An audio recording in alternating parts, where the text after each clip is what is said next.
3 tháng nay em lo tiền bảo kê rồi.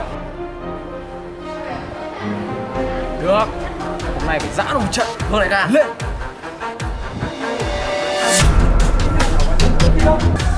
Bọn này lại đến đòi tiền rồi. Ai thằng kia? Xin chào anh em. Mấy anh em đến bơi đấy à? Bơi cái đầu mày.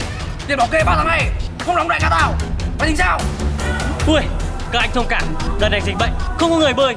Bí lắm ạ.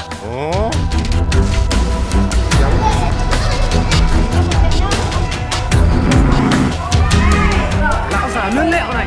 Bẻ đông, chém không hết người. Mà mày kêu không ai bơi à? Dạ không trận. Vâng đại ca.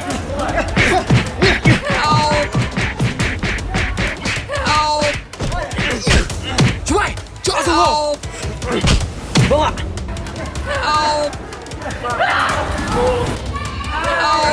Lên. Anh để bơi. Tắm vào con giường với tôi.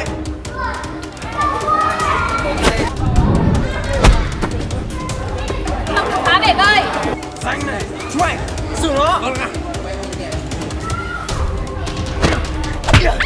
Mày đánh sướng chuyện người khác à? Cho xuống mày bơi.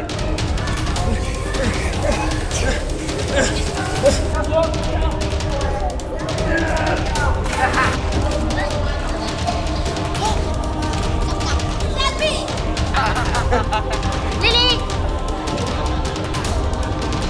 Khốn đấy.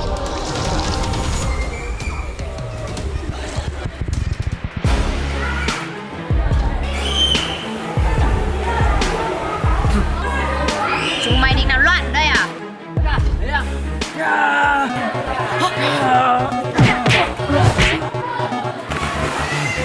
Chú mày, lên, vâng ạ.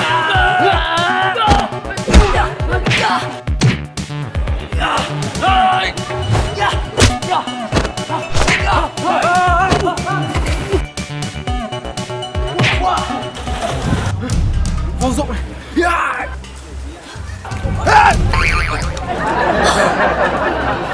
Tưởng thế nào?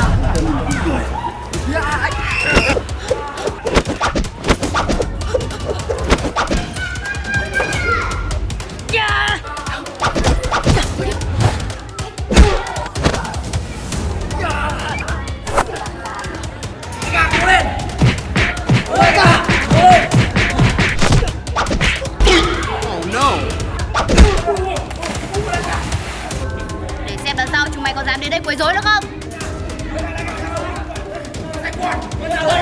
Đi vào đại ca.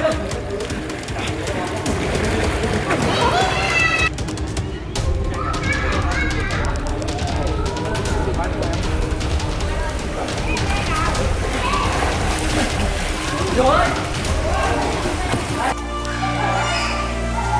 Lily.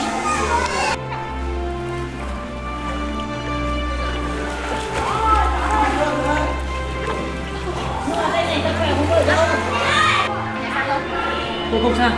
Tôi cảm ơn hai cô. Mày cẩn thận nhé. Tôi cảm ơn.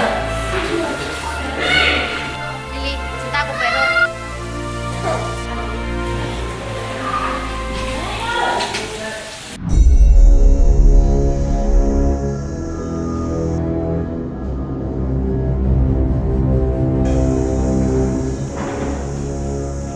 Đại ca, có chuyện gì vậy? Đây là tiền, tao cần chúng mày tìm người xử con Lily và Tranbi. Nếu làm tốt sẽ thưởng thêm. Ok đại ca, em biết một đứa ở dưới bên này. Tốt lắm, đi đi. Tao chờ đợi tin vui chúng mày. Rồi đại ca, này, đi thôi.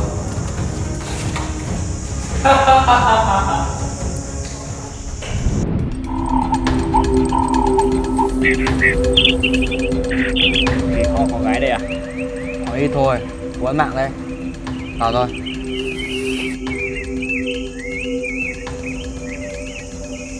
Hey Alex, tao có việc cần nhờ mày. Mày tới đây cái việc gì? Ông bạn vẫn em như ngày xưa. Tao có việc cần nhờ mày đây. Đừng nghe việc, nói chuyện với tao. Đầu tiên, tao có đã bỏ ngoài rồi à? Bình tĩnh đi ông bạn. Mày trả tiền. Hay là mày sẽ chết.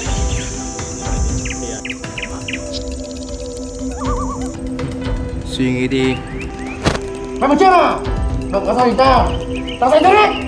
Tao như mày thôi, nếu như không làm sẽ đại ca giết, mày hiểu không? Được, chúng mày muốn tao làm gì? Nhiều chuyện hơn rồi đấy.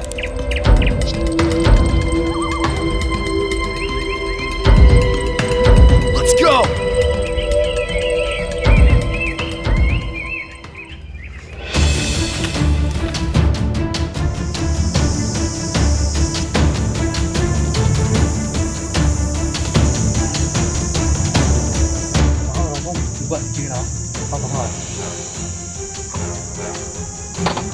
Dạo này làm nhiệm vụ nhiều quá này.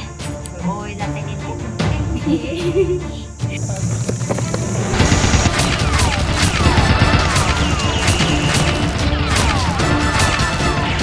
Là lính của Ringman.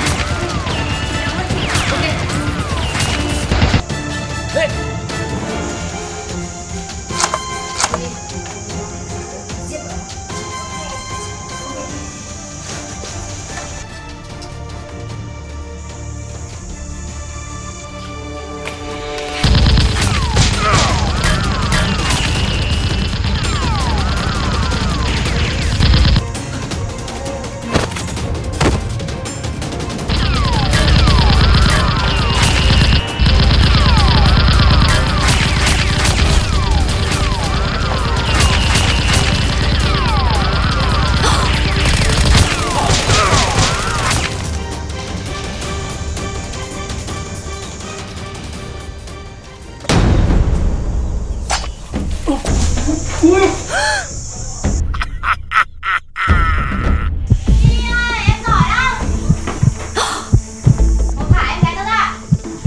Tao xin lỗi.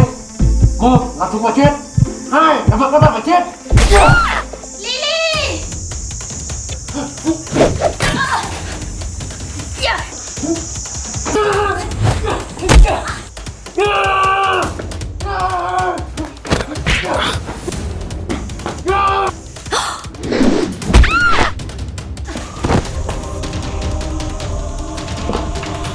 Tranbi, tao xin lỗi.